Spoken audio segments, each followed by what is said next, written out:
আসসালামু আলাইকুম। কিতা কটা বালা আসুননি? এই ঠান্ডার সময় যারা আমার ভাই হলে বাইক চালাইন এরা বারোকা না, কারণ রাস্তার মাঝে এক হাত জায়গা দেখা যান না।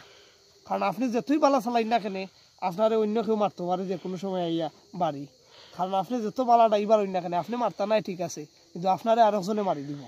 দয়া করি এই ঠান্ডার সময় যদি কোনো ভাই বারোইন বি কেয়ারফুল, সিকিউরিটি ছাড়া বারোইবা না। যদি বারোইন তে ঠান্ডার সময় নির্ঘাত একটা দুর্ঘটনার মাঝে পড়বা। পালা থাকবা। আল্লাহ হাফিজ। আসসালামু আলাইকুম। যারা ঘর থেকে বারোইবা একটু খেয়ালে বারোইবা, যারা গাড়ি ড্রাইভ করেন সাইকেল ড্রাইভ করেন একটু খেয়ালে করবা। কারণ আমরা সিলেট মৌলভীবাজারের অবস্থা দেখা নিখিলাখান খোয়া পড়ছে।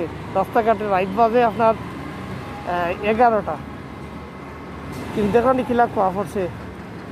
অবস্থা একবারে খারাপ। শহর পেট্রোল পাম্পের অবস্থার কারণে বি কেয়ারফুল। যারাই বারোইবা খুব একটু হুসে হুসে বারোইন জানো, একলা একলা বারোইন না জানো।